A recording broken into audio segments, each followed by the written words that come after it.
Hey Youngstown Click, I am backstage at the Wine and Jazz Festival here in Youngstown, Ohio.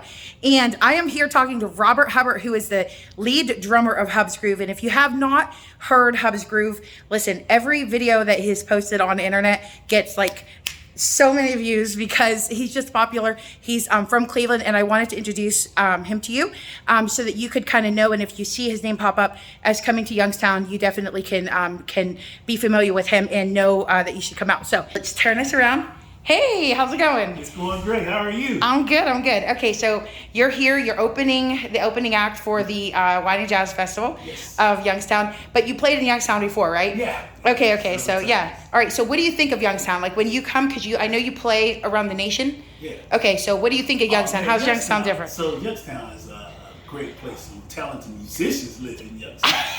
I know, so right? It's kind of scary. It's like, yo, we going to Youngstown. We got to step up the game. Because, I got They're like, my cousin can do that, right? Yeah. In Youngstown, seriously, the greatest of greats lives in Youngstown. Like, Youngstown Board in that area. Oh, my God. So, I don't know.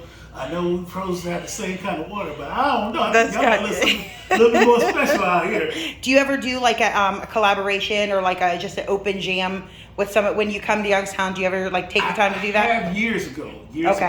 Now that I'm older, I just be coming in, do what I have to do, and try to get on back. Right. That would be kind of cool, before street lights come on. Oh, that's hilarious. How long have you been drumming and playing? So, it's probably 45 years. Wow. More now, but I'm just gonna say 45. 45. Okay. 45 That's what years. somebody said, that you see these musicians and they play an hour set, but really it's a lifetime of experience that you get to hear in the time that they're on.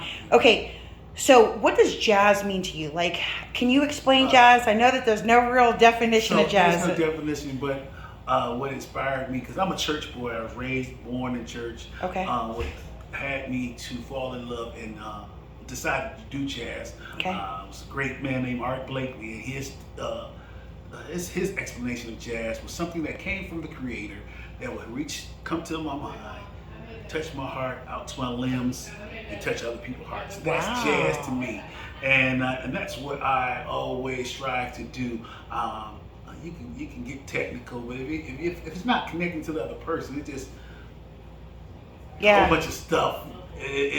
You want to be able to let God use you and be a blessing to people. I tell all my young musicians, and I tell all the musicians, period, I don't care if they agree with me or not, this gift was that God gave certain people to be a blessing to the people. Wow. Because people go through so much, and God gives us this gift of music. And it's scientific proven. It can lower blood pressure, stress, all that good stuff. People that get healed through music. So we have to take it very serious, this gift that God has given us, and know and use it to the best of our ability to be a blessing to the people. That's really cool to hear your heart behind it. That it's truly about the connection to the people, not how gifted of a musician you are. Right. That's amazing.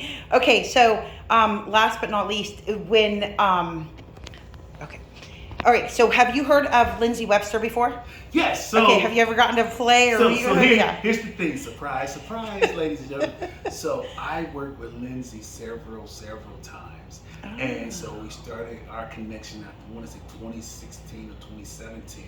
She came to Cleveland. Okay. And she was just going to do a track kind of date or just a duo date with her partner, which is Keith, the keyboard player. Okay.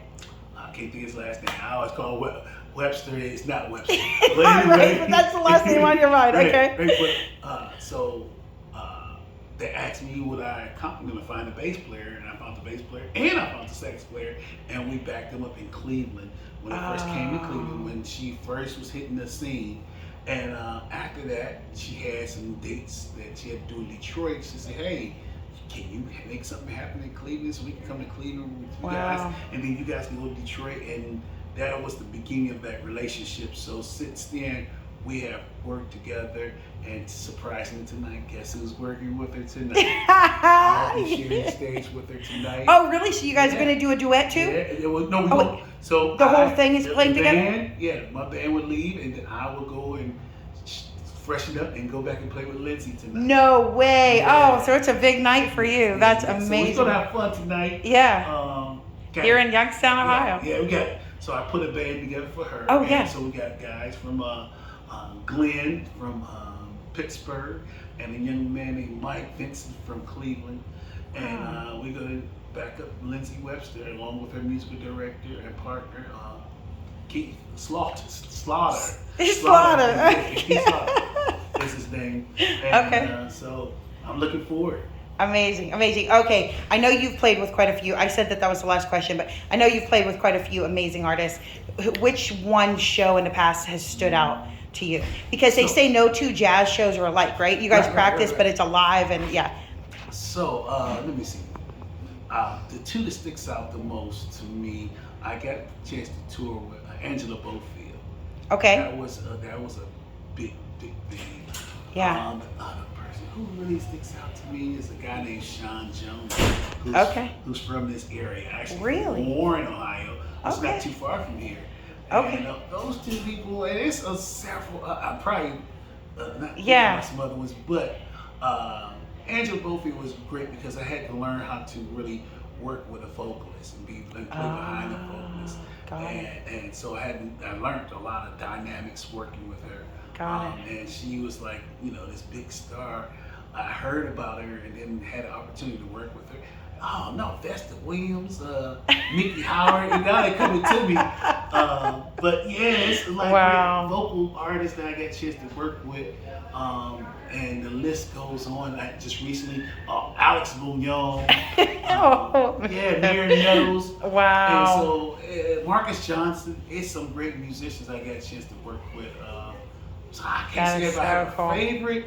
Now, if I can go back though, if I can say my biggest to me was working with Wynton Marsalis' father, Ellis Marsalis. Oh, wow. That was I was young.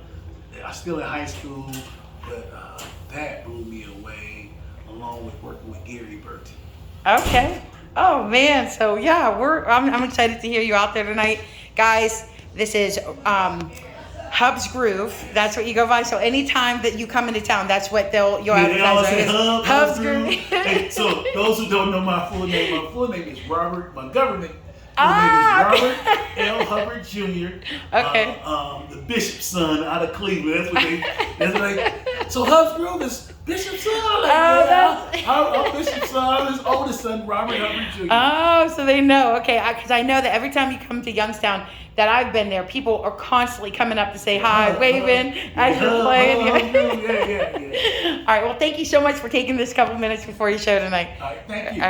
All right, guys. HUBBS Groove. I hope you enjoyed getting to meet him a little bit. And I'm about to go out there. Of course, I'll capture some footage for you guys so you could kind of hear some of what's going on here tonight. I'll talk to you later.